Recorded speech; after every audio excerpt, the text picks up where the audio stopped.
There is no such thing as, oh, I'm stuck. No, you're not. You're getting worse or you're getting better. I had no money. I was living on the beach. Like I was homeless, you know? Listen, life is easy now because dad got all this money. But listen, you're going to have to struggle a little bit. You're going to have to go get a job at Dunkin' Donuts, wherever. My only next stop was figure out how to get a job with Tony Robbins. That was it. That was my 100% focus. I work 80 hours a week because I want to, not because I have to. And that's the difference.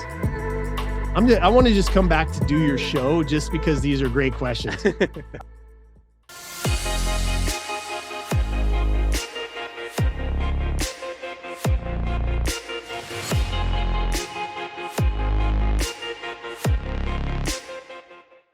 Our guest today is Jason Sisneros, a CEO who's turned struggling businesses into successes. He's worked with big companies like Nike and Microsoft and earned the nickname The Architect. What makes Jason's story special is that he faced really tough times while growing up, but he didn't let that define him. Instead, he became a powerful speaker that helps people all over the world. He also does a lot of good through charities and philanthropy work, such as serving as the operator for Serve Ministries, a nonprofit human trafficking rescue group. Jason's journey from tough times to making a difference is truly inspiring, and I'm thrilled to have you on today, Jason. Thank you so much for joining me. That's a great intro.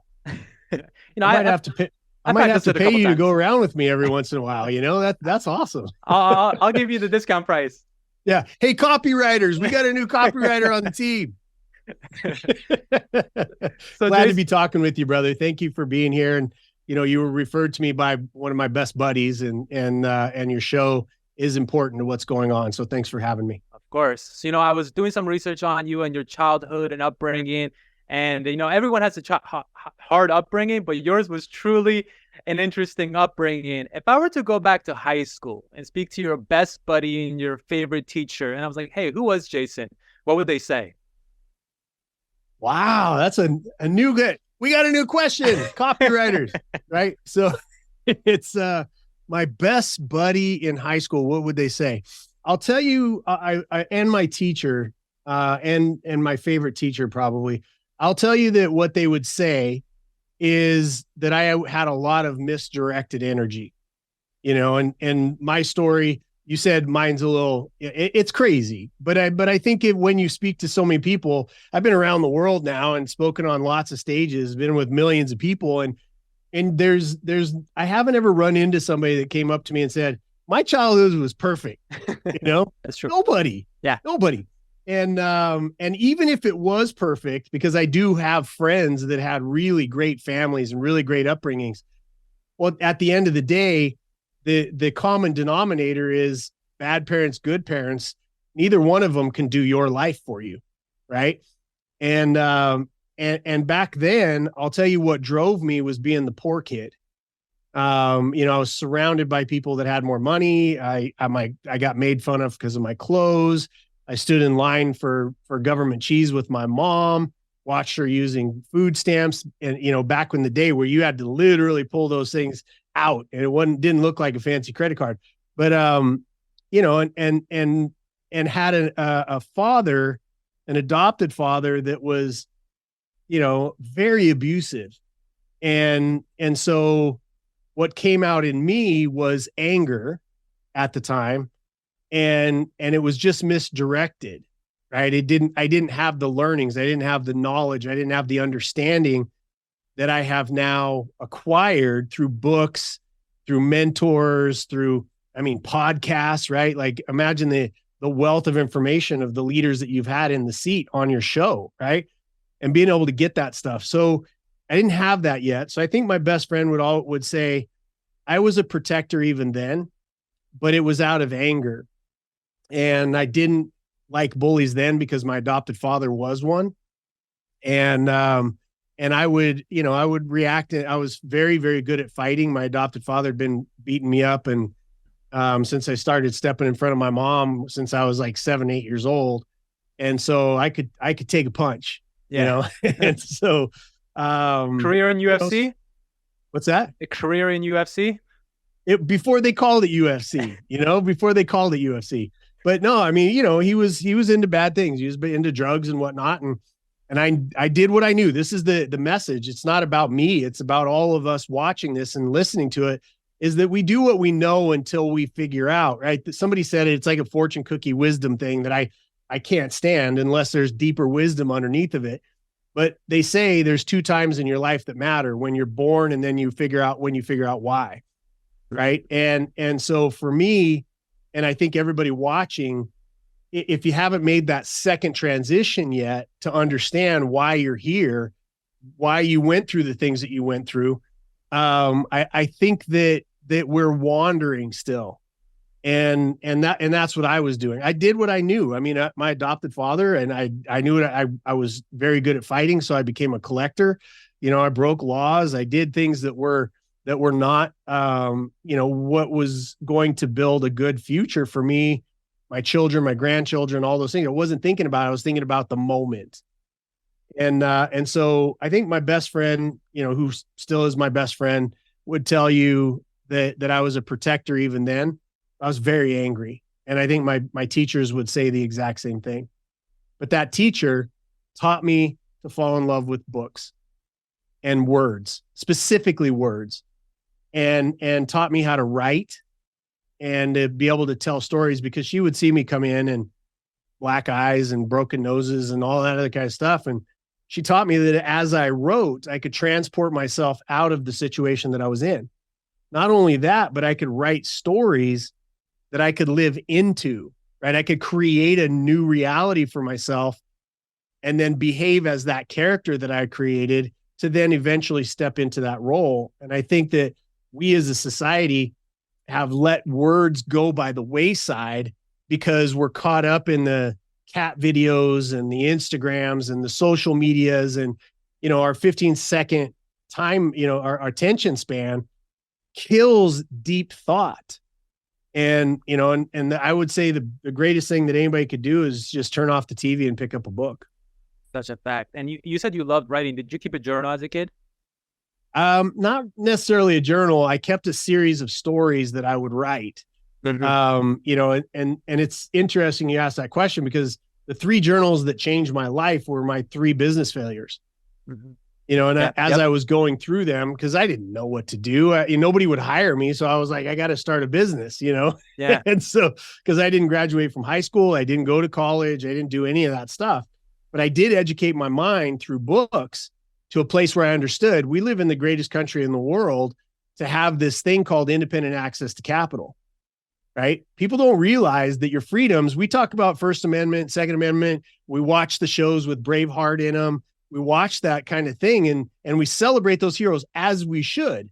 But what we don't do, and what I realized early on, was if you dig a couple of layers underneath that story, it's not about the hero, it's about the bank. Who had the money to win the battle? And freedom is so intrinsically tied with your economic status, because if they take your money, if they take your independent access to capital, guess what? They now own you. You're an indentured servant at best and a slave at worst. And so it was still in a place, and we still, by the way, live in a country that has that ability that they're definitely trying to take away from us. They called small businesses non-essential to their power. I can promise you that, if you take it away. But, So it was in that environment that I knew, because I'd educated myself, I knew it was my responsibility, because blaming anybody else is a waste of time. Blaming my upbringing, blaming my dad, my adopted father that went to prison for attempted murder of me and my mom when I was 17, right? Blaming anybody was a waste of time. So I educated myself and then got in the arena, played the game, the game called business, and failed miserably, brother, miserably the first 3 times. But I kept notes as I was going through. I'm like, man, this was going on. This is going on. And then lost everything and got a chance, wonderful God-given chance, to go on the road as Tony Robbins. That's a whole story in itself, but to go on the road as Tony Robbins speaker. That put me in proximity to the greatest business minds of our time, while also turning my focus to becoming a master of business through books. the greatest minds of the past. And what I did was I built 3 new notebooks. As I was out on the road, I would come across a business owner that had been in business for 10 years, real estate, janitorial, whatever it was. And I would beg them, can I sit down with you for 15 minutes? I'll do your dishes. I'll cook you dinner. I'll take your trash out, whatever it is. But I want to know, here's what the scenario that I was in. What should I have done instead? And so I came out of that with 3 new notebooks that have become the basis. Those 2 sets of notebooks became the basis for a turnaround career. And then me building my own private equity firm, no debt, no partners. And really at the end of the day, nobody else when I sold in 2019 to write a check to, but me. Right. And so, and no investors. That was the third thing I was going for. So all of that came from curiosity, and humility. I know that I'm still that same kid that came from nothing, and that this country blessed me with the opportunity to do what I've done. And what am I going to do with that freedom? Just continue to stack cash, which yes, that is one answer, but also be able to lift people up and to be able to do what I'm supposed to do, to be able to feed back in and maintain independent access to capital, maintain freedom, maintain sovereignty, all 3 very different phrases and words for the next generation. Yeah.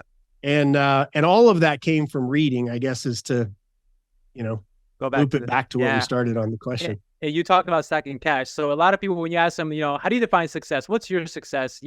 Some might say financial freedom. That's how they define success.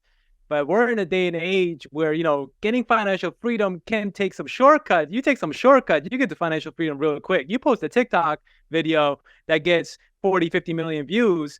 You're making a couple thousand in that already. So in this day of age, how does one go about achieving the genuine growth and lasting financial freedom? The keyword lasting, not short term, while not failing for those shortcut routes. You phrase it. You're so smart, brother, because you phrased it exactly the right way. There's wealth and there's rich. Yeah, exactly. And because you had a TikTok video or whatever, which I'm not on and never will be, but because you did that, I know that there's success in it. I know that there's a good strategy behind it, but I also know where that data goes and what they're using it for. Right. But ultimately, anybody can make a pile of cash. Anybody can.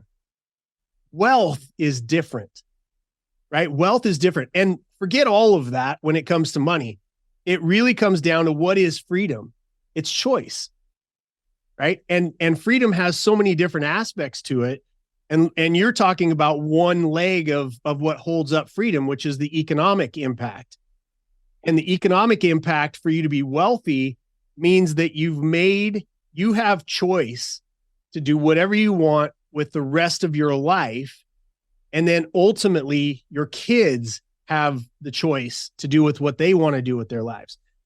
And it can be reached for everybody. It doesn't matter where you are. You could be a couple $1 million in the hole like I was when I started this journey and get yourself to a place where you're economically free. It's a different connotation though. And to be able to achieve something, you have to understand the nature of it.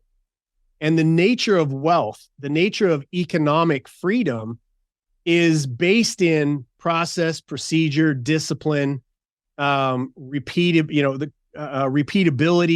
duplicability, baton passing to the next generation.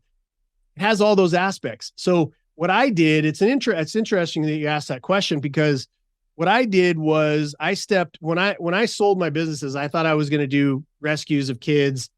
I thought I was going to do, work in the domestic violence place and feeding people through Feed a Billion. I thought that's what I was going to do with the rest of my life. And, there's an old joke that says, tell God your plans and watch him laugh. Right. Then 2020 happens and I find myself in a fight for other people's choices, because I could make mine, but now what do I do? I sold in 2019, could have disappeared off the face of the planet. Nobody ever hear from me again. And I'd be on some beach sipping a Mai Tai and nobody know who I am. Yeah. Which I often think maybe that I missed that choice. I should have done that. You could always still move to Florida. You know, that's right. We're here. That's right. Well, I'm just up the coast, brother. I'm up in South Carolina, still a free state.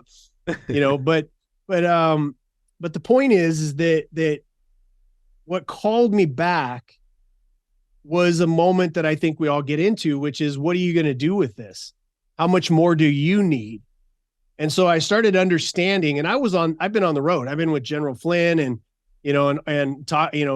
Choice and all of this stuff, fighting a lot of different things, talking about trafficking, raising money for trafficking, the mandates that were coming down, all those things. And while I was out there, people needed to be woken up to the fact that no is a complete sentence. We don't have to comply. A mandate is not a law, all of those things. But I was there in the beginning when it wasn't popular, and I was there when I think some key people needed to step up to say, what you're thinking in your own private life, it's okay. That's the right way to think. You should be able to, it's called sovereignty for a reason, And then I got to the end of that because everybody's now, not everybody, but the key players, big players now that weren't speaking out then because they were afraid of losing their income and all that, they've now picked up the mantle. I'm not needed in that space, but I kept keeping an eye out for people talking about this thing called economic freedom, independent access to capital. Nobody was doing it. Still to this day, nobody's doing it. And so that's why I got back into the fight, was to say, people need to understand the economic aspect of this. And that we as small business owners, I don't care what side of the aisle you're on. I don't give a crap about, look, we fight in trafficking. We fight red and blue, right? We fight gang members all the time. And that's all Democrats and Republicans have become. Stop that. It's a source of division. We need to come together as we the people. We the people is the thing that is the foundational construct of this country in a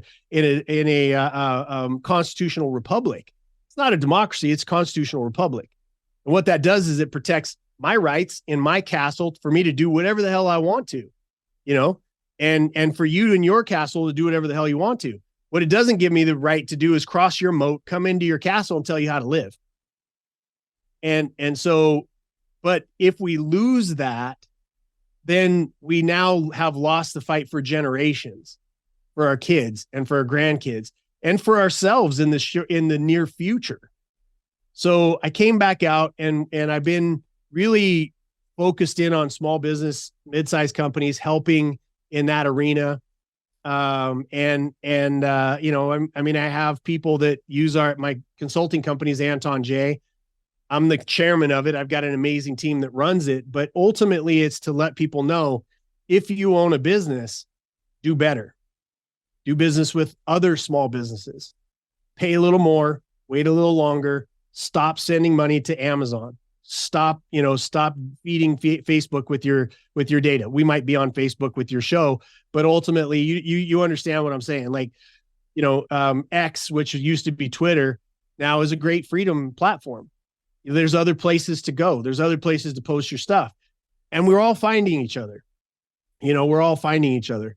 So I don't even remember what question you asked me, but ultimately the difference between wealth and rich is significant. And they don't want you to understand how to become wealthy, because then you're uncontrollable.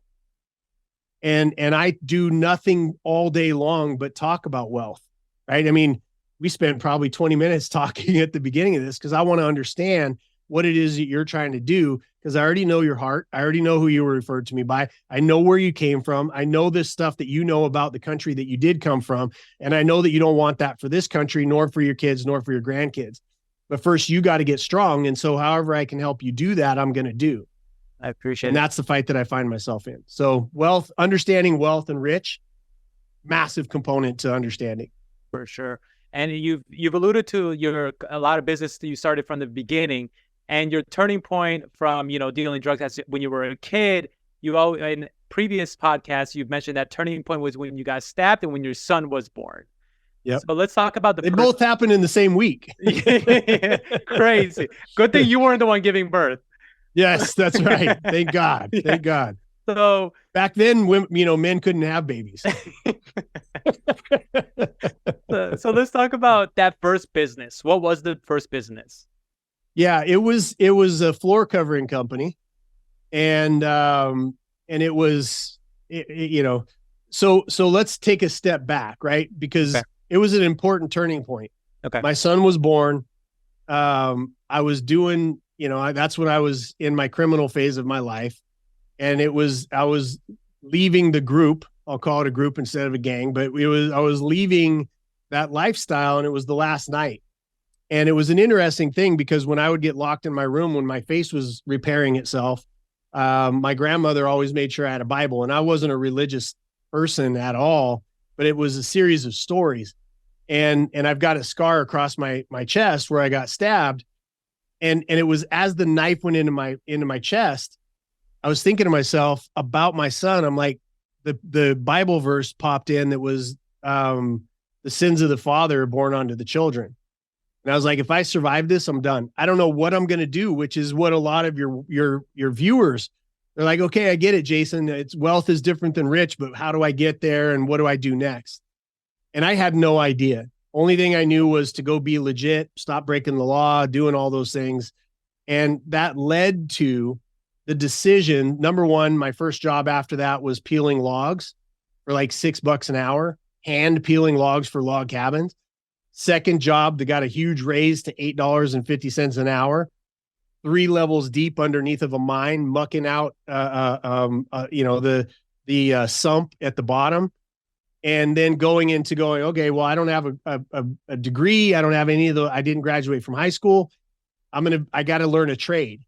And that was, I started looking at floor covering. So I became a helper, ultimately got my first business. And so that first business was in floor covering. And I had no idea what I was doing. No idea. I had huge cojones and a giant desire to succeed. And thank God I failed at that, the next one and the next one, to learn those lessons and end up with those notebooks. So you mentioned you've been through a lot of like jobs and businesses. What is that one job that you had or a business that taught you the biggest lesson? If you were to turn to your kid and be like, listen, life is easy now because dad got all this money, but listen, you're going to have to struggle a little bit. You're going to have to go get a job at Dunkin' Donuts, wherever it is. What would be that one job you would put your son through to give him some lessons? It's a great question, man. These are great questions. You're a great interviewer. Because I've done this with all of my kids. They don't get any of my money because again, I would ruin my kids, later on down the road, maybe once they've proven themselves and been able to do it. But for example, one of my sons right now has a job at Jamba Juice. The suggestion that I gave all of them was to get a job in service or in sales. Learn how to deal with people. We live in a generation who, if they're not on social media, man, people walk by you with their heads down. To say hello and have a conversation, it's like you graduated from Harvard now. Just to be able to have a one-on-one conversation with somebody and to be able to deal with the public and to be able to deal with complaints and hard customers and to be able to develop a skill set and a culture in yourself, an identity of being a servant. Because unless you're a servant, you'll never be a leader, right? A good one. Great leaders are the greatest servants. And so each one of my children I've given them all the same advice, is take a job where you're learning how to sell, and high volume sales, car sales, something of that nature, or service, serving tables, working at a retail shop, those type of things. That is the greatest advice that I would give anybody. Even now, go work on a car lot. It's much different, but people, you learn quickly how to have conversations, how to sell, what the deal is. And you can always be different than the old school car salesman, but ultimately it teaches you how to interact with other people and to be able to build influence based on integrity. Talking about car salesmen, we have to give a shout out to Ford, because you know why? Why? Well, they're the ones that gave you that job, because BMW didn't give it to you. So, That's right. I hope you're driving a Ford. And you did your research. That was great. That was my first job. Like I've had 3 jobs in my life that I ever worked for someone else, right? Yeah. And that was one of them. I was coming out of my crash and had been to a Tony Robbins event. Didn't know before that I couldn't hold down a job because I was having panic attacks and all these other things I didn't understand at the time. But yeah, I walked up and down a car row, BMW, get the hell out. What are you even wearing? We might be hiring janitors, so sort of thing, right? And finally got to Ford and they hired me. But the only reason they hired me was because it was a part of Southern California where nobody bought Fords. Exactly. Right? Yeah. And they're like, if you can fog a mirror, welcome aboard. Do you have a crazy story from working at Ford? Any lessons you learned, any interactions you had, any networking that came about working there? Yeah, so many of them. I mean, working there, I immediately, because it was about outcome, right? This is a lesson that all of us need to understand. It's the biggest lesson. Now we have Harvard grads, Oxford grads, Yale grads, Wharton School of Business grads that call up my company, Anton Jae, to help them fix their businesses.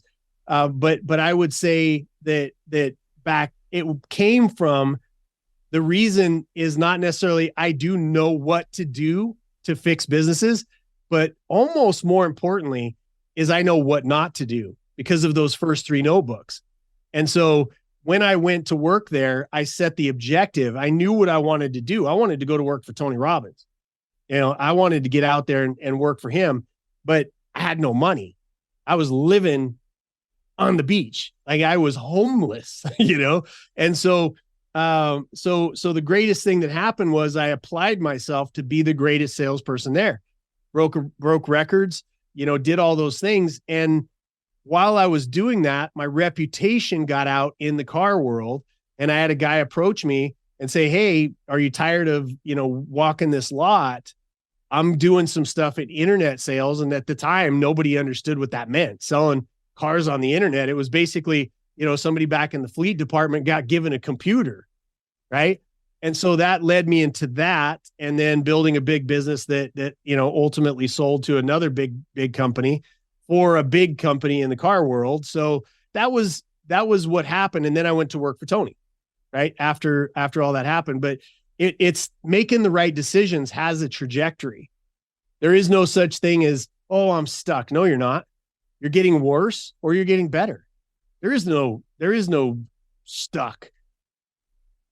So what trajectory? And so you want to do the things that historically have worked for other people, and not all these online gurus that are out there pounding their chests and I fly a jet and I'm driving around in a Lamborghini. What you're doing is telling me you're in debt. And I know a lot of these guys, and they call me up when they can't make their payments, and it's a whole different conversation, right? I'm talking about, if anybody watching this went to in your local community and you found a guy running a carpet store or a business that's been in business for more than 5 years, and you said, hey, I'd love for you to take me to I'd love to take you to coffee or a meal and tell me what to do about my business. You're going to get more value out of that than 99% of the guru crap that's out there for sale for $79 a month for 18 months, whatever the hell the pitch is. You're going to get a lot more out of that. And that comes from real world experience. You want to find people that have, gotten punched in the face. You want to find people that have had real businesses, that they've had a payroll, people that are where you want to be, and understand that a lot of this high ticket sales crap, it's just nonsense. It's like, if you read any books, you hear about snake oil salesmen. Mm-hmm. There's a lot of that. Yeah. It's just the same. It's a different generation with a different snake oil, and you want to learn from people who have actually walked the path. That's your shortest shortcut. It's so funny you say that, because Alex Hormozy actually said something along those lines recently. He said, a lot of people are trying to sell you the role of how to sell real estate, but they've never sold real estate in their life. Right. Incredible to me. It's crazy. It's crazy. When he said that, I was like, wow, that's so true, because there's so many people probably online trying to tell you how to sell real estate that they've never sold one house before. But they read a book. Yeah, exactly. You mentioned being homeless. So I want to steer back on, your journey into being homeless. You stole a U-Haul truck. And then when you got to California, Man, you did your research. you became homeless in California. Was that point your rock bottom again? Because, you've had rock bottoms before that. Was that you starting from zero again? That was my last rock bottom. Okay. And yes, it was a rock bottom. The guy that I stole it from is still a very dear friend of mine, but it was kind of a coordinated. I mean, I take most of the blame, but it was kind of coordinated because it was his dad's company, the U-Haul truck. And I didn't steal it and not give it back. I turned it back into the U-Haul in California, but it was a only local thing. So I technically stole it, and that was in the middle of the night. And I packed up everything I could fit in that U-Haul out of my truck or out of my house, because my house was getting taken. My cars were getting taken. All of the stuff that I was trying to impress people that didn't like me in the first place with. And I filled it with what I could. And then I rented a place in California, and eventually I sold all that stuff to keep paying rent. And then eventually they kicked me out, and that's when I became homeless. So, that was a real low point, because I wasn't able to see my kids, and I had failed so many times that it really settled into, man, maybe my adopted father was right.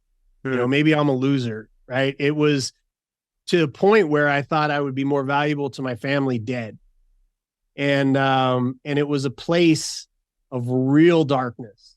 People talk about depression. They don't understand depression. They talk about suicidal ideation without understanding, suicidal ideation. They talk about these things. And the only relief I ever got was from alcohol, which just helps continue the spiral down. Yeah. And, yes, the story now is funny, but back then, man, it was deeply painful. Right. So, it was deeply painful. So you had your son and you decided to move across the country. What was your plan on doing that? Like, why not just stick around and try to, hustle your way through where you were closer so you can stay in contact with your kid? Did you have a plan going that side? Yeah. Now, at this point now, remember, I had a son and 2 daughters. Mm-hmm. So I had 3 kids. And because, and again, this is where I show a lot of grace to people that are in trouble or having problems, is because your brain doesn't work exactly right. Mm-hmm. I was drinking, which was altering the chemical makeup of my thoughts. I was fighting panic attacks, which I didn't know at the time what that even meant. I was going through a lot of psychological issues. And so the idea was, I was in a community where I was somebody, and I radically failed. And all I wanted to do was get away from that, because every day that I would wake up, what was I going to do? I mean, I didn't have a job. I didn't know how to get a job. I'd started my own company. And I was so embarrassed. I was literally probably 1 or 2 things away from being the mayor of the town that I was in. I was running, different things in the community, and all these things. And then all of a sudden I'm nobody because I don't have any money, because I had attached, right? This is why I have on my computer here, I'm not my business. My business is not me, because it should be a machine that's set up to create cash, not something that we dump all of our traumas and bad thoughts into. Right. But I was embarrassed, and my brain started putting together stupid conclusions. I'll go somewhere else and nobody knows me, and I'll start at the bottom. I'll work my way back up. That was the extent of my process. Plus, I was a provider for my family all those years, and I didn't want my kids to see me in that state. It was embarrassing. My ex-wife was now with somebody else, right? And that guy was able to support her and my kids. It crushed me, bro. Yeah. Crushed me. And so I ran away like a little bitch. I ran away. Mm-hmm. And it didn't get any better, because anytime you run from your problems, they get worse. Yeah, You know? they'll find you. They'll follow you. Amen. Yeah. Yeah. So that's why I did it. That's why I went that path. Got you. So now you're homeless in California, and the phrase "where I am is my choice" is what really gets you connected with Tony, because you're introduced to Tony Robbins through a pastor by him giving you one of Tony's books. Where do you think At a homeless shelter? At a homeless shelter? Correct. Yeah. You've alluded to reading a lot of books. Where do you think is the place where someone can get the most value from today? Is it books? Is it school? Is it the internet? Is it the streets? Where is it? I think the greatest wisdom still lies between hardcovers on a book, because you're away from somebody else's objective, right? Everything that you see online, somebody's got an angle to it. They also profess things, but when you pick up a book that is a decade, 50 years, 100 years, you read the wisdom of people that valued deep thought. Any of the founders of this country, you go back to the Greek philosophers, you dig into any of these people. One of my favorite books is Mastery, because that actually digs into the lives of actual masters in this life and what it takes to become one in your own life. And I read that once a year. But I still think the books are the greatest pieces of wisdom. Movies, not the ones that all come with an agenda to tell us how bad we are because we're white or we're straight or, whatever the case may be. But the older movies, they have messages to them. But I still to this day, and one of the things that I'm most proud of about all of my kids is that they're addicted to reading, and I'm addicted to reading. And I'm always reading. I've got piles of books. You can't see them right now, but I've got piles of books around me all the time. But the biggest piece of that is knowing where you're headed. What do you want out of your life? Because then when you're reading, you can apply no matter what it is. You could be reading Frankenstein, and the wisdom that you'll pull out of that book will be and can be applied to the journey that you find yourself on. Yeah.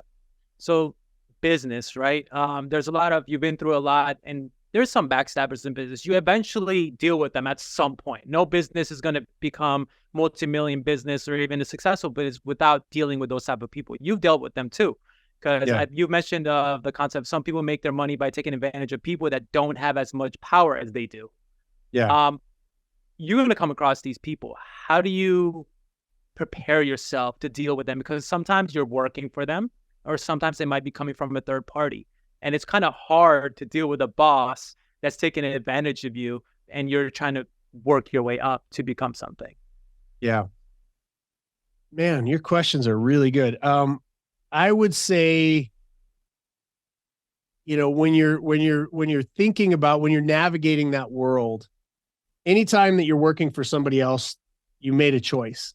Yeah. You have to deal with it for as long as you have to deal with it. Well, we all have to start at some point working for someone. You have to start it at some point. And I can tell you that with a red hot poker heat, I hated the car industry. Hated it.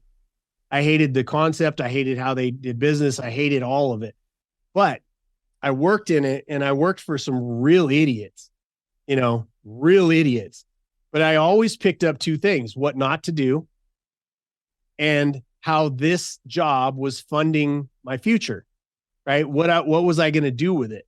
At that point in time, my only next stop was figure out how to get a job with Tony Robbins. That was it. That was my 100% focus. And in order to do that, I had to buy a new suit, right? I had to have something to drive. I had to be able to present well. I had, all of these things had to be in his environment. Had all of those things. So no matter where you're at, you're working for your outcome. If you don't have your outcome in mind, you're lost. You're wandering around with a blindfold in a dark forest. So I would say, ultimately, another way of looking at life, and I'm not sure this is the best, but this is how I look at it, is I don't trust anybody until they've earned it. Paul Hutchinson, who you had on this call, him and I have been undercover together in really bad situations. He's had business situations. I've had issues in my life. Like I trust him because he earned my trust, not because of fancy words or not because of some promise for whatever. But ultimately, if you have somebody that's hard to deal with, it's bringing out a part of you that needs to learn how to deal with people that are like that. Every opportunity, every person in front of you is the opportunity for you to get to be a better servant. And so that's what I would say. Look at it like that. And, get out of that situation as soon as you possibly can by being smart, playing the game. You talked about trust. If you were to pick a business partner, respect or loyalty, if you had to pick one trait for them to have, what would it be? Loyalty. Why? No doubt. Loyalty, both of them are important. Let me say that first. They're both important. I put you in a hard position, but but it's a great choice to make, because loyalty it underlies everything that you do. It is a component, a DNA level that says no matter what situation we find ourselves in, the last thing that I'm ever going to do between me and you, Nima, is going to be to increase my position at your expense, because ethical capitalism doesn't work that way. Ethical anything doesn't work that way. You wouldn't be able to tell that because you have these wild successes, temporary successes of people that are complete jerks, right? And they use people but that's not success. Money is a part of success, but it's not everything. So I would say loyalty underpins everything, and it is a key component of who you are as a human being. And so if somebody's not loyal, they'll throw you under the bus the first chance that, they can make a buck. You talked about temporary successes. So nowadays, there is a coach for almost everything. You could find a coach online for whatever you want. And many claim to be influencers. Everyone's an influencer nowadays. If they're not a successful business person, they're definitely an influencer.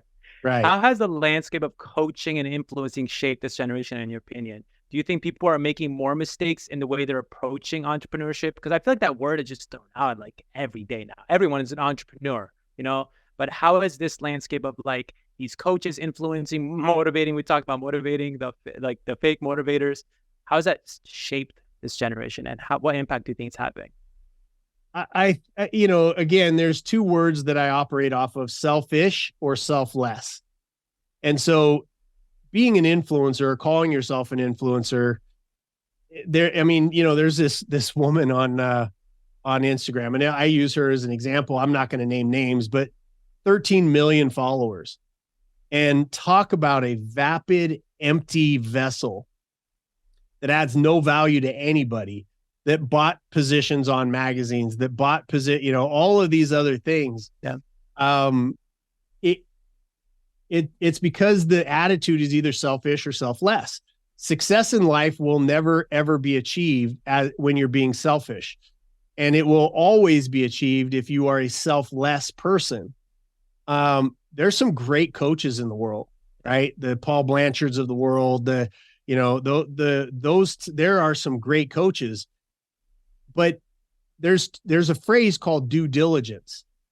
You looked me up online, I was referred to you by somebody of note, right? Mm-hmm. You can go to my LinkedIn and see recommendations, right? From real people that have actually dealt with me. And if more people would do more due diligence, then they wouldn't lose their money or waste their time on false idols, right? And that's really all these people are. Now, it's not to say that you shouldn't aspire to be somebody. And I know that the reason is because if I've got nothing of value to add, the only thing that I can do is fake it.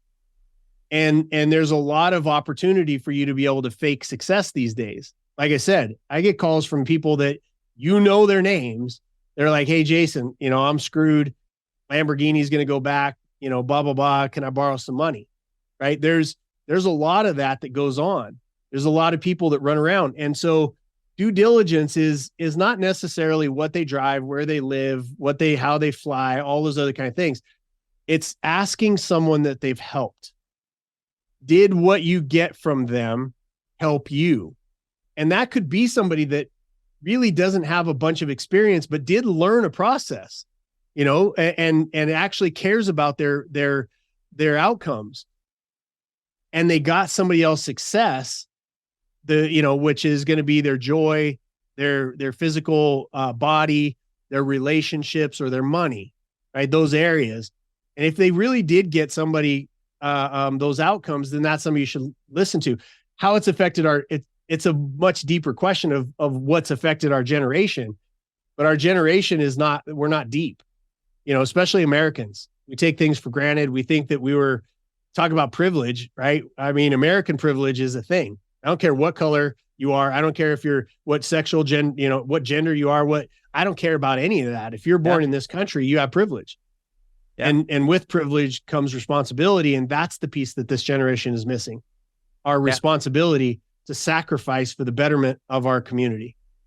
Exactly. I actually made a post on LinkedIn the other day about comparing yourself to other people. Some people say it's not good to compare yourself to other people, but no matter what, at some point, we have idols, we have people to look up to, we compare ourselves to someone, and it's important to compare yourself to someone that has some sort of value, because it's so easy for yourself to compare yourself to someone that has no value, and not knowing that, and you ought to subconsciously become that person that's not providing value, because that's what you look up to. So like you said, due diligence, look them up, and just look into, references. And go back to the old school way, when you had to apply for a job and write a reference, and they actually call and say, hey, I remember when I was applying for hospitals, and they called one of my mentors because he told me, and I was like, oh, I don't think that people actually still call for references, but like, yeah, people call. Who is this person? How's the work ethic? What is this?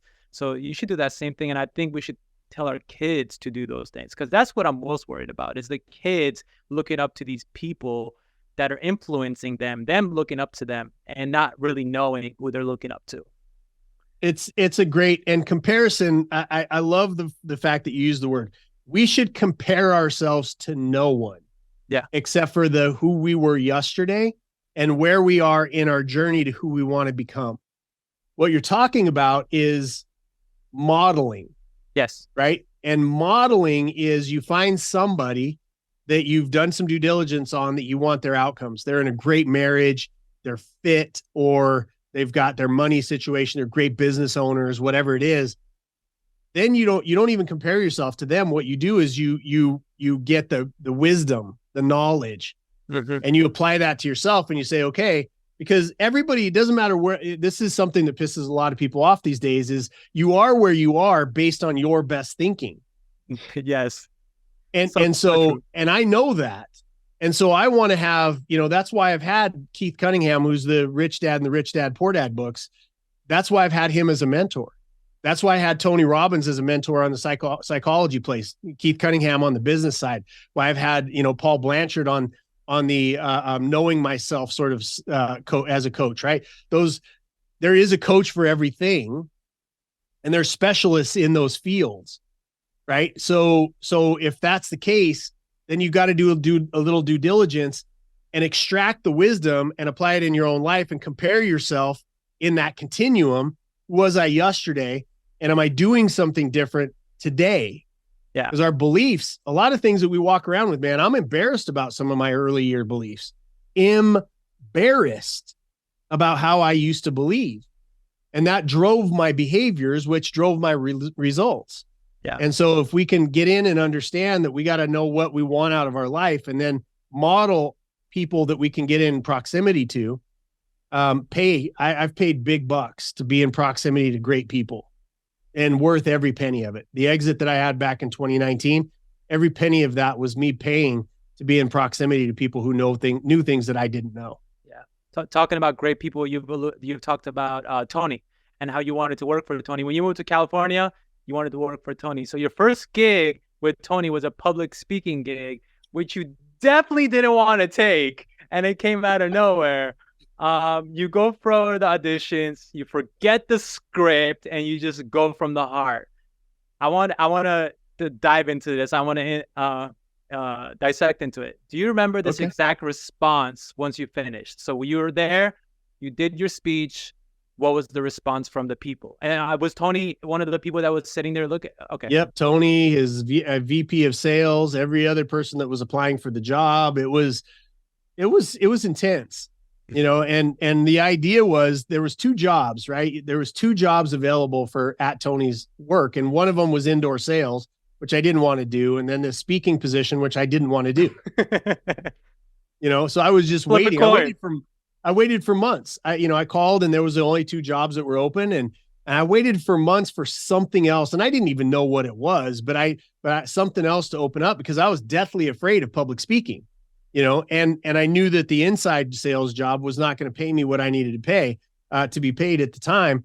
And so, if you back up one step even before that, at Tony's event that I sold some weed to go to, yes, my last drug deal officially, but I sold it to go. And then I went and I was in the audience, and I carried around a wallet at the time. I was homeless, keep in mind, carried around a wallet that had credit cards in it that were no good. Yeah. But it kind of tethered me to my past to say I could, eventually I could get back there.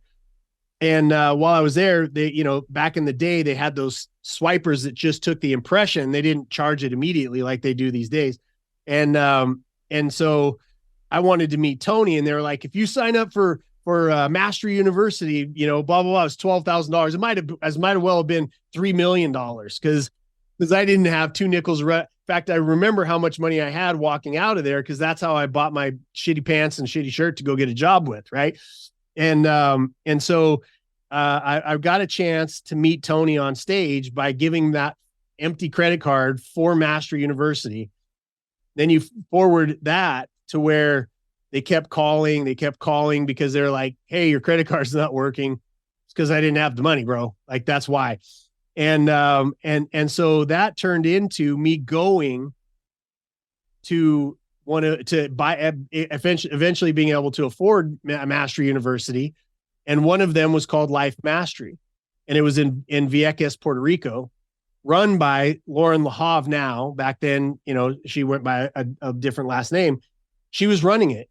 We were at dinner one night, and she's like, hey, everybody's, telling me that you've got this crazy story, blah, blah, blah. Let's talk. And eventually the thing came up, like, if you know Tony, who she was the wife of the first employee of Tony. So, and by the way, running his programs, like, talk about tight, like, they still to this day, they're dear friends, and I was like, well, if you know Tony, I want a job with him.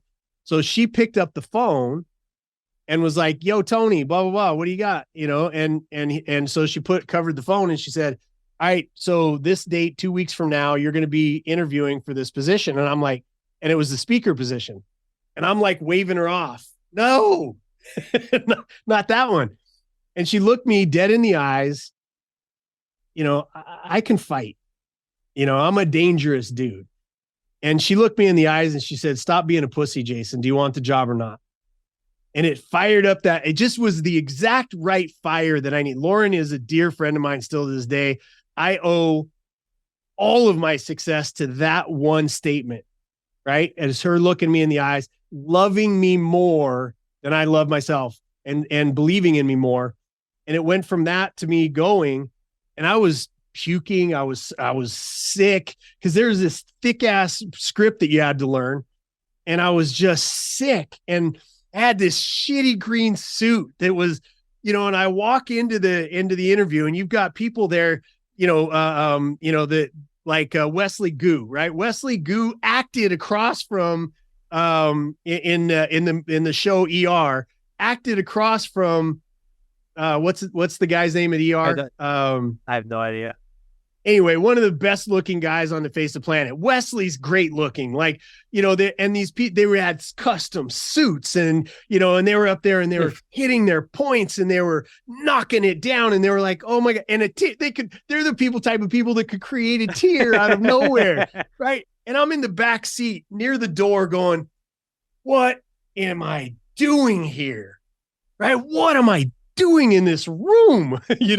So I go waddling up there in my floppy suit that I just bought, green and ugly as shit. And, and I get up there and completely forget the script. Completely forgot it. The first line of this, brother, I mean, and you've probably heard this. The first line is, hi, my name is Jason Sisneros with the Anthony Robbins Companies. Forgot it. And in that situation, I had two chances, like just walk off the stage in defeat or say, hey, Tony, I've forgotten the script. I apologize, but let me tell you what you've meant to my life. And I just kind of came from the heart, and, how he cries and wipes the tears and, out with his big ass hands, and everybody was crying and bawling, and that got me the job. Right. And then I end up, one of my best friends in the world, the first speaking engagement was a setup, and it was, we go out, we did mini Tony presentations for people, and then sold tickets to whatever event when Tony was coming into town. And I went from that. Roberto Monaco, who's he's one of the greatest speaker coaches on the face of the planet, and one of my best friends to this day. He's just an amazing human. They haze you. They give you the worst speaking engagements. And it was right after in Florida, it was right after a hurricane. So all the street signs were down, and we didn't really have great GPS at the time. Ended up at this building, and it was a strip club. And I went knocking on the door. I'm like, hey, do you know where this address is? And she's like, I don't know where that address is, but are you Jason Sisneros with Anthony Robbins? I'm like, okay. You go in, and there was two of them back to back, and that one, and I go in, and they put me right on the stage speaking to a group of strip club owners, and I'm supposed to motivate them. I was standing right next to a pole. So, rocked it. They all signed up. Next one was with a bunch. It was just time after time. So it was just understanding that I wanted to be a person of value for my family. And I knew that I was going to have to overcome every obstacle that was put in my way. And that's all it was. And to be honest and true to my heart as I built back this time, because the first me was built on fake, unrecognized, unresearched, just not acknowledging the things about me that I needed to change. Yeah. And the second phase was I was going to overcome all those things and become a better human being day by day. I feel like there's tryhards in every place. And you said some people had custom suits, and I had my little floppy green suit. Now, as a businessman, do you ever look at that? Like, some people are a little, usually the people that are, not trying as hard are probably the people that you want to work with, rather than the guy that's looking the sharpest. Yeah. It's a great question, because pride in how you look is a thing. And I had pride in how I looked. It was the most expensive thing that I could afford at the time. Right. And so I believe that if your heart's in the right place, it doesn't matter if you're in, cut off shorts and a t-shirt. Yeah. If your heart's in the right place and you are determined to get to that destination, and all of our destinations are different. I want to acknowledge that so everybody understands your outcomes are different than mine. Yep. Because God put something different in your heart than he put in mine, and, That's right. And I think that if you're on that journey, the right people show up because you're the right person in that moment. And I can tell you, I wouldn't be where I'm at. There wasn't a string of people that gave me that next opening, that gave me that next opportunity. That stage in front of Tony was given to me by Lauren, and I could go back and just name every single person. Nobody gets where they're going by themselves. In order to be financially free, you're going to have two things solidly implanted in your life: systems and processes, and leadership. You're going to have a team that you're leading. If those two things are not there, or that you have led to be able to make the money you need to be free, if those two things aren't present, you're never going to retire. You're never going to get to the place of ultimate choice and freedom. I love the statement of it's important about who you know, but it's even more important about who knows you. Amen. That's essentially where you get those connections and calls from. Amen. You could know a lot of people, but if they don't know you, then you're kind of irrelevant. So you've spoken about the right people knowing you. Exactly. So you spoke about how you sucked at public speaking. So I when I was doing your research, I was like, I still don't understand it, because I public speak a little bit. I'm not the greatest at it. So when you said this, you're talking to these strip club owners and you killed it. How did you go from just like not being so good at it to being great? What was your plan when you got the job to become a better speaker? Did you start studying other speakers? Did you start reading books? Because there's no way you can go from 0 to 100 like that. You had to have some booze, like as a comic, you had to have some booze, right? Oh yeah. I research everything deeply. This is the reading part, right? But I also on that team, again, Roberto Monaco, to this day, not very many people know about him because people are hiring him all the time. He doesn't need to do marketing. He doesn't need, he's got people out there that need to understand speaking, and that's who hires him. Right. And I had him in my corner before he was Roberto Monaco, the greatest public speaker trainer on the planet. I had him while he was Tony Robbins' top speaker. Right. And I got to watch him speak. He's a great coach. He is a master of the art of speaking. And so I had him in my corner. I had books that I was going to read. I watched everything that I could possibly read or watch of Tony Robbins and how he moved the stage. And I looked at every great orator, and I would buy, the speech writers, the greatest speeches of all time, Malcolm X and Martin Luther King Jr.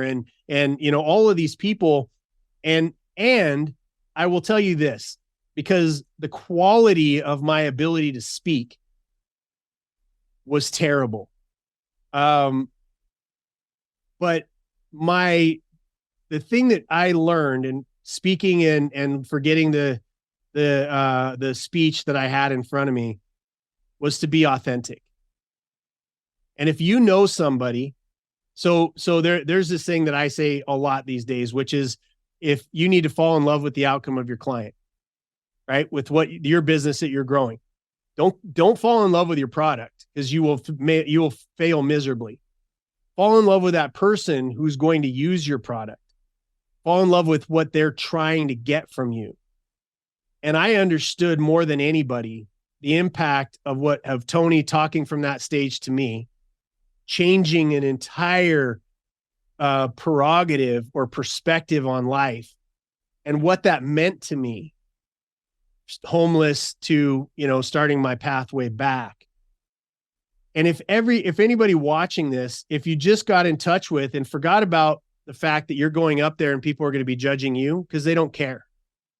If you can speak about something from your heart, if you say, if you say, if you say the wrong thing, if you slip and say shit, if you say, none of those things matter if you have fallen in love with your audience's outcome and what you're having to say. That if they pick it up and do something with it, modify their behaviors with what you're teaching or saying, that their life is going to change. That makes you a great speaker.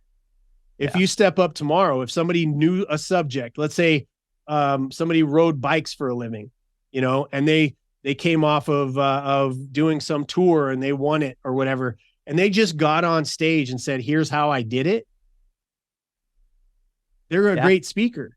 Yeah. Because a great speaker is not the person who has the mechanics done right. I've still never done a speaker training, a traditional speaker training thing. I've never done it. Roberto trained me, but he trained me with my message and who I was, which is what makes him a great speaker trainer. Right. Yeah. But traditionally, I've still not been trained as a speaker. I have modeled myself after the greatest comedians, after the greatest orators, or after the greatest speech givers, those types of things. But it's a process that I'm always getting better at. I'm still studying how to speak well. Still this day, I got 3 or 4 books right now that I'm reading, because I want to be able to use, if there's a skill set that I can get better at. That's the greatest thing. Doing stand-up comedy taught me a whole new perspective, because I'm not scripted. I've never gone by a script. But to be a good stand-up comic, you got to script. You got to know your lines. And then once they're embedded in you and that, then your personality can come through. You can play off the audience, all those things. It taught me to be a much better public speaker, because it taught me to prepare my message and then to let the environment and the responses that I was getting from the crowd direct the path that I was going to go down. Yeah, I think the two things I'm so intrigued by is copywriting and speaking. Like, I think those two things you can make such a big impact with them, and you could always tell the person that's doing it the right way from the wrong way. Because especially with copywriting, you could read something real quick and be like, nah, you didn't write that. Or you could read it and be like, I could tell you wrote that. Yeah. So I love it. And it has to do with heart. Yeah. Right. Yeah. And authenticity more than heart, authenticity. Yeah. Right. Is that your authentic message, and is it coming across? That's why my business content, because we live in an environment, it's not that I'm saying anything. Like, I stand on the shoulders of giants, people that knew things before me. And because I decided to become a master of business, I was able to innovate some things, right? Yeah. Gamification algorithm, sequencing, there's some things that are mine because I'm a master now, but some of the things that I say are other people's thought processes. You know what I'm saying? The things that I learned from standing on the shoulders of giants.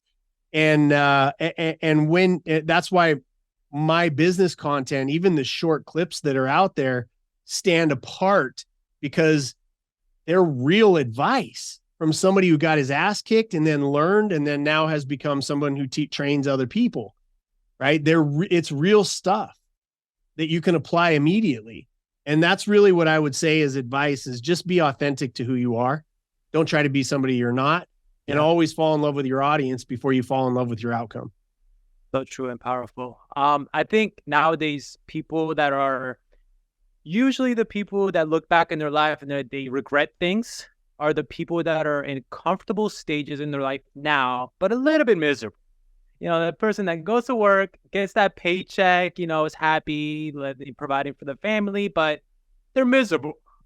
How do you get someone that's in a comfortable stage, but a little bit miserable, to kind of take that leap, to kind of maybe get out of that comfort zone for a non-regrettable, like a past? Yeah, it's, and I think in this spot, like it takes the fact that I have been there, I've been there before. And so it's very important not to come across as judgmental with people that are in that spot, because you're doing the best. I believe everybody's doing the best that they can with what they have. Everybody's trying to survive. Everybody's trying to get by. When they say live a life without regrets, it's a trajectory switch, because again, you may be comfortable, but are you on a trajectory down or are you trajectory up? That's why people, you can set a clock by most people who retire that 18 months later, they're going to be dead because they've lost purpose. Right. And that's what I never want to lose. I always want to have this fire in my gut. I'm 51. I feel like I'm in better shape than I was when I was 25. I've got more energy. I've got more purpose, and I feel like I'm just getting started, at this age. And so I would say that where you are, life is in the uncomfortable. Life is in those, I'm doing good. If I left this job, does it, hurt my family? These are all things that good people have to take and take into account. And I don't blame them for that. But if you just set yourself up to do a little bit more every day, everybody always asks me, what was that turning point? There was 100,000 of them because of the trajectory that I decided. There was 100,000. There wasn't just one aha moment where I woke up and went, I'm going to be successful.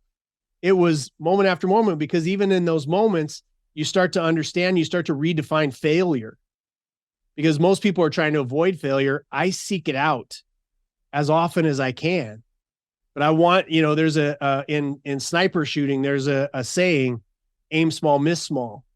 And so if you fail small, you fail small, right? And you just learn little bits. Okay, don't do that. Oh, that worked good. Got me closer. The main component is having something to measure your progress. And if you don't have that in place, here's where I am and here's where I want to go. If you don't have that in place, it's a pipe dream. And so now it becomes, if you do have that perspective and you do have that end game in mind, which is the name of my next book, if you do have that end game anchored in money, travel, kids, all of that kind of stuff, if it's anchored in, now you have a place to try something, right? You have a job with somebody that you hate, those kind of things. Well, maybe you can sell something online and you can bring in an extra $500 this month, right? Maybe you could ask for a raise.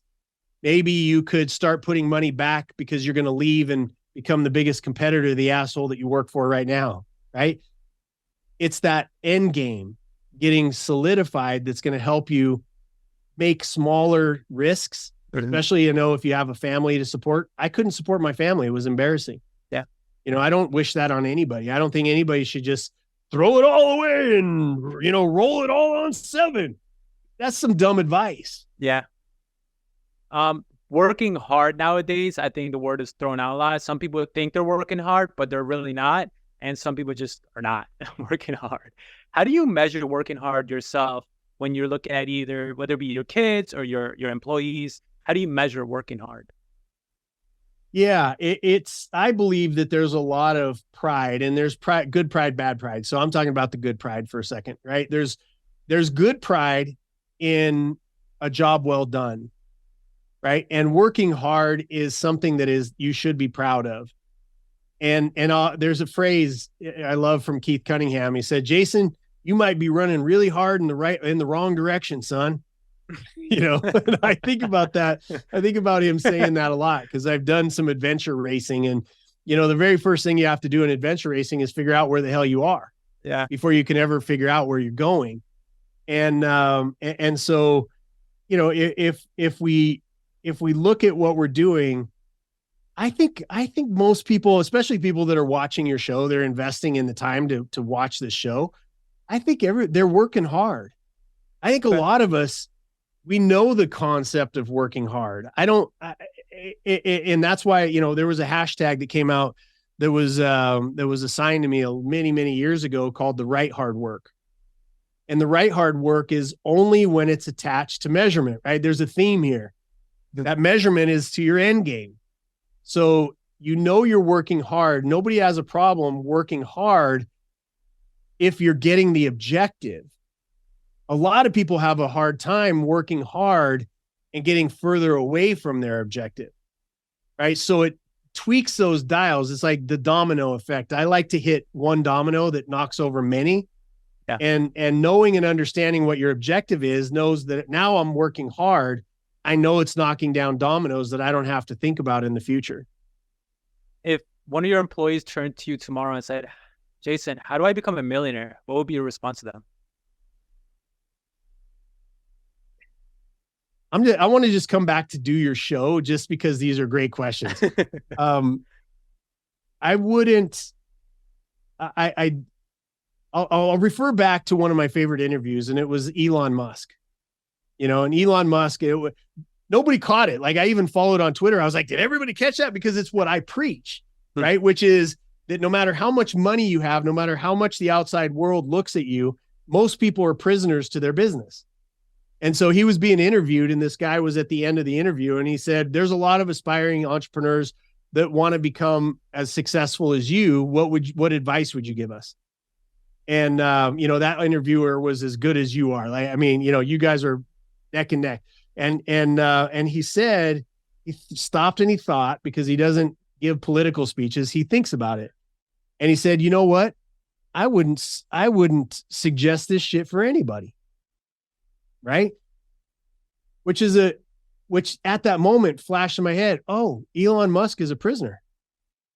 He's not free. He's not free because he literally said every minute of 7 days a week is taken up with a decision that I have to make that's consequential. And if he's doing that because he loves it, right? Like the Oracle of Iowa or whatever the hell it is, with what I'm talking about. The what? The other rich guy. Jeff Bezos? No. Oh, Mark Zuckerberg? No. It's older guy. In the States? Oh, Warren Buffett? Thank you. I can never remember his name, because when you said old, I trigger right away. Right. Yeah. He's so wise, but and the reason why I always have a problem remembering his name is because Charles Munger is the brains in his operation. Mm-hmm. And so I always remember, Charlie's Almanac, he's an amazing, brilliant guy. But anyway, so Warren Buffett, right? You look at the difference. He says, I work 80 hours a week because I want to, not because I have to. And that's the difference. No, everybody, I want to work. I want to be working when I die. I want to be doing the things that I love. I love spending time with my family. I love it, but I also like building. I like easing suffering. That's the stuff. And so if an employee was to come to me and say, what would I do to make $1 million? I would say, let's not start there. What is the $1 million going to get you? Right? What is the $1 million going to get you? And that would be the question, because then you get into a deeper conversation. What are you going to use the $1 million for? What do you want to be a millionaire for? I mean, you could be a millionaire and owe $5 million and be worth, negative $2 million, but it looks good, right? It looks good. So I would say, why are you doing it? And then business wise, what I would tell them is to become an entrepreneur that builds a marketing. I get asked this all the time. If I lost everything, what business would I start? It would be marketing, because there's no accountability. Very few of them know what the hell they're doing. And they make a shit ton of money and people just let them off the hook. It's ridiculous. It's so especially in nowadays age, because the older people don't really know how to utilize social media and stuff like that. So it's actually a great point, because the young people are coming into these old companies and like, hey, you're not on social. Let me come pay me $500,000. I'll bring it up for you. You're going to be famous, and people forget, why are you on? So if it's business related, there's only two reasons to be on social media: vanity or profit. Yep. One of the two. And if it's for profit, then what your social media should be doing is producing leads, right? Leads that are good, that lead to good conversations with your target audience. And if a marketing company can't promise you good conversations with your target audience, they're stealing your money and you are living on hopium. Oh, there's so many of those out there right now. There's so many. That's what I'm saying. That if I was to come back, I would be like, I'll get you millions of dollars, and I would have millions of dollars coming in. And eventually I would figure out a way to be a good marketer, but I don't need to be a good marketer to make money being in marketing. Yeah. They're full of shit. It's so true. At the highest levels. Hey, they have ChatGPT doing the marketing for them and they just post it. Amen. Amen. If you notice, Anton Jae, we've been in the top, 10 for consulting companies. Nobody's heard of us. I've never advertised for my growth course. That is the greatest training tool, right? Growthcourse.com. It's the greatest tool for you to be able to build a real business with. And nobody's heard of it unless you've been referred to my product. I've done no marketing, because I truly believe that if you're the best at what you do, if your product solves a problem, eases suffering for people, the right people will hear about it. So there's this, this underground, like secret, I feel like the Hitch of business. Remember the movie Hitch? Yeah. People they're like, I'm not going to tell my competitor in town, but I've got a cousin or I've got a friend or I've got an association. You should go talk to Jason. I'm not going to talk to him but here's his card and don't tell anybody I told you. You know what I mean? Sort of thing. Yeah. It's funny. It's funny you said that, because even for this podcast, like right now, obviously we're not getting millions of views or even thousands of views, but I know eventually, the right people will find it and will grasp on and move forward. That's I totally agree with that. If 10 people watch this show, right? And 10 people, and those 10 people have the money to be able to help you in your project. That's it. Then it accomplished its outcome. What failures in your life hold a special place of value for you? All of them. All of them. I mean, I used to be embarrassed of my failures, but I know that it led me to be where I'm at right now, because I posted this thing. I said every negative can be turned into a positive if you understand and own the skill set of meaning. I saw that. I was going to ask you about that too. Can you dive into that? Yeah. So, you read some of the greatest books. Again, this is where it comes from. And one of my favorite books that I talk about on almost every podcast is The Man's Search for Meaning. And it was a guy that got ripped out of his life for no reason, thrown into a concentration camp for no reason, treated poorly, observed the world around him, had a reason to get out. Therefore, he survived. And so he was able to justify his meaning. If you get into the Bible, Paul, right, in prison, he was more free in prison because he was more free than his captors. Those are the types of, that's the type of thought process that you have to understand, is that I know I've spoken to millions of people. I'm out in the audience after I'm done speaking. I've heard so many stories, and those stories are traditionally ones of pain and trauma and mistakes and cheating on their wives or losing a business and going bankrupt and all those other things where they let that define it because they gave it the meaning that they failed and that they are a failure. If you can transform that meaning into saying that happened for me for a very, very good reason and a lesson that I can help protect other people and never do it again myself and find a superior alternative. Now you control meaning, everything that happens to you in the moment. And I know it goes deep, it goes deep. Like, okay, Jason, what if I was raped? What if I was this? What if I was that? You just have to dig into my upbringing for you to understand that I have given meaning to the horrific shit that I had to go through that serves me today. Not only does it serve me, but I'm grateful and I wouldn't change a thing. You talk about regrets. I have none. Awesome. I have no regrets because I've learned from everything and it's made me a better man because I've determined that whatever happens to me is going to make me a better man. Perfect. I have 2 current event questions for you. So let's jump into them real quick. Hedge fund manager Michael Burry, I'm sure you know who that is. For the audience, he was best known for predicting the housing market collapse in 2008. So he recently made another major bet. I don't know if you saw this, predicting a Wall Street crash. He placed a $1.6 billion bet against S&P 500 and NASDAQ 100. What's your opinion on that? Are you following? Do you believe in him to bet against the S&P 500, or do you think it's just full of BS? I think that there are wise. He's decided to become a master, right? So although I wouldn't take it and just say I'm going to blindly follow him, I would find out what he's betting on, why he's betting on it, and then make my determination from that perspective. I am a businessman. I'm not an investor, so to speak, right? Although, like I said, we have the two biggest customers of Anton Jae, which is my consulting company. Top one is investors, because we go in and we're able to do due diligence that blows their mind and it protects their money. Second one are doctors who can save lives but don't know business to save their life, right? And and then many others. But I would say that what I would always bet against is the mob. Whatever they're doing, if you do the opposite of it, it's great advice.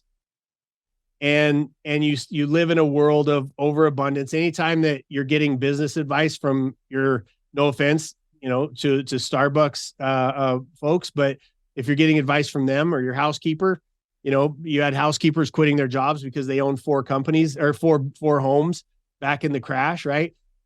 It can only do this for so long.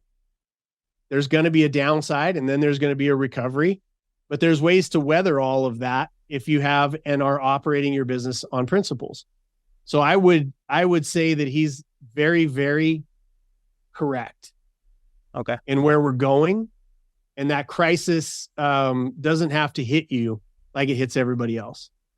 Awesome. And last question, Dave Portnoy, he recently bought back Barstool Sports for $1. He walked in the first day and nobody's at work. I don't know if you saw this video. It's a crazy scene. What would Jason have done if he walked into his company that he bought back the first day and nobody was there? And what's your thoughts on working from home? The Dave Portnoy, this is why my company has done as well as it's done, the consulting side. Because what happens is guys like Dave, Gary Keller of Keller Williams, what happens is they think that freedom is a number instead of a process, right? Instead of something that you can look over. That's why my podcast is called The Chairman Project for a reason. I believe I've defined chairman as the first time that you reach freedom. And in order to do that, you got to graduate. There's things that you got to learn. You got to learn sales and marketing. You got to learn not be the best at it, but you got to hire the best at it by understanding the underlying processes beneath it. Operations, which is the keeping of the promise that sales and marketing, understanding finance, which is the language that your business speaks, understanding that you're never going to escape your business unless you've been informed by sales, operations, and your finance of the right processes, which turn into training, right? That's the only way that you get out. A lot of these guys walk away because they all of a sudden, I've made enough money for me to psychologically be free. And then they walk away from their company. Dave's company, it was a certain thing, a certain reason, but it was driven by guess who? Dave Portnoy. If he's not there, it goes away, which is why 7%. There's reasons why I say the things that I say, because underlying them is data. And when somebody says you're going to sell your business someday and have a big exit and you're going to be free that way, you have a 7%. Number one, 95% of companies fail in 5 years. 50% of them are out in 1 year. And then when you go to sell it, only 7% of them ever sell. Why? Because all of the things that I just said, the 4 pillars of a business that you're able to walk away from and graduate into the chairman role, chairperson, chairwoman, whatever you want to say, is because you have process and procedure in place. Not because some giant personality. That's why it's called Anton Jae Global, right? AntonJae.com. That's why it's called that and not Jason Sisneros Consulting. I don't have to be there. Yeah. My team is amazing because I built process and procedure, right? So with the Dave Portnoy situation, they bought it. They bought it because of some other reasons. They had some bad decision making that went into it. Yeah. And they're like, they could have stayed home in bed for 10 years and not bought his company and been better off financially. Yeah. Dave gets to make all that money and then build it back up again. Now, if he builds it this time, he should build it around process and procedure. He should call me. So that when next time he exits very, very well and the company succeeds, right? A good business owner has a company that can succeed beyond them. Until then, you have a job. Well, the contract with Penn, it's very interesting that if he sells the company, he has to get 50% of the profits to Penn. So that was very smart of Penn. So it's a win-win situation for them. 100%. Yeah. I totally agree with you. But at the end of the day, it was because both of them didn't understand the fundamentals, the underlying fundamentals of what they should have been buying as an investor and what he should have been selling as a business owner. Yeah.